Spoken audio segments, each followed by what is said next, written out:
भगवान शिव ने रुद्र रूप धारण करके कैलाश में निवास प्रारंभ किया। माता शक्ति ने दक्ष पुत्री सती के रूप में अवतार धारण किया तथा शिवसंगिनी बनकर कैलाश में पदार्पण किया। अनेक लीलाओं के उपरांत शिवसंगिनी सती की 27 बहनों का विवाह अत्रि अनसुया पुत्र चंद्र से हुआ।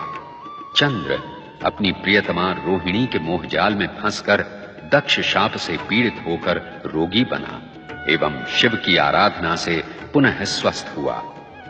इसी प्रसंग में भगवान शिव के प्रथम ज्योतिर्लिंग सोमनाथ ज्योतिर्लिंग की स्थापना हुई। तत्पश्चात शिव के अपमान से दुखी सती ने दक्ष यज्ञ में आत्मदाह करके सतीत्व का अनुपम उदाहरण प्रस्तुत किया। शिव वैरागी बनकर तपस्या में लीन हुए। ब्राह्मण वेदव्रत तथा बालक श्रीकर की भक्ति से प्रेरित भगवान शिव ने दूषण राक्षस का संहार करके महाकालेश्वर ज्योतिर्लिंग की स्थापना की।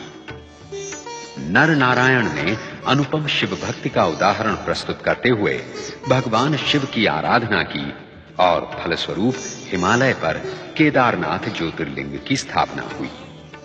राजा मांधाता ने विंध्याचल पर शिव की आराधना की। भगवान शिव प्रसन्न हुए तथा ओंकारेश्वर ज्योतिर्लिंग प्रतिष्ठित हुआ। तत्पश्चात माता शक्ति ने हिमालय पुत्री पार्वती के रूप में जन्म लेकर शिवाराधना की, कठोर तपस्या की तथा भगवान शिव ने अनेक परीक्षाओं के पश्चात देवी पार्वती का वरण किया। इसी बीच असुर कुल में महाशक्तिशाली तारकासुर उत्पन्न हुआ, जिसे ब्रह्मा द्वारा शिवपुत्र के हाथों मरण का वरदान प्राप्त था। अनेक प्रार्थनाओं एवं प्रतीक्षाओं के पश्चात शिवपुत्र कार्तिकेय विचित्र परिस्थितियों एवं परिवेश में उत्पन्न हुए। 6 कृत्तिकाओं तथा देवी गंगा द्वारा उनका लालन पालन हुआ। समय आने पर शिवपुत्र कार्तिकेय के हाथों दुष्ट तारकासुर का संहार हुआ। तत्पश्चात माता पार्वती की पुत्र कामना गणेश के रूप में फलीभूत हुई। शिव के त्रिशूल से गणेश का शिरच्छेद हुआ।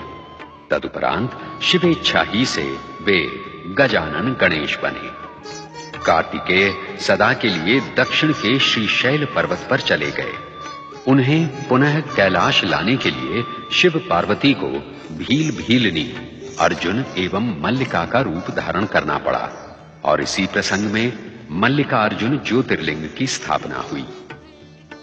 भगीरथ की आराधना सफल करके शिव ने गंगा को शीश पर धारण किया तथा गंगाधर बने।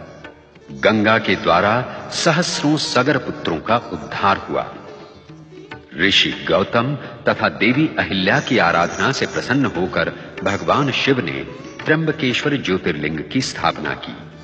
गंगा दक्षिण की गंगा गोदावरी बनी।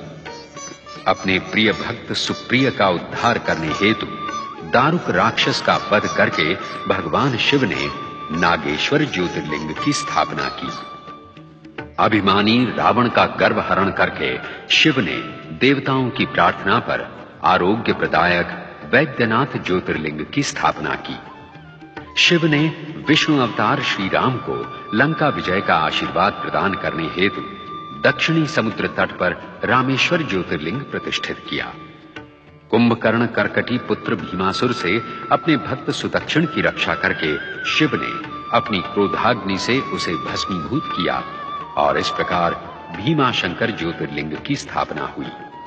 और फिर अपनी आराधिका घुष्मा के दुख का अंत करके शिव ने उसके मृत पुत्र को पुनर्जीवित किया और घुष्मा की प्रार्थना पर घुष्मेश्वर ज्योतिर्लिंग प्रतिष्ठित हुआ।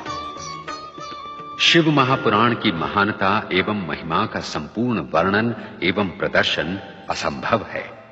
हमने तो अपनी शिव भक्ति को ही इस धारावाहिक के माध्यम से शिव चरणों में समर्पित किया है।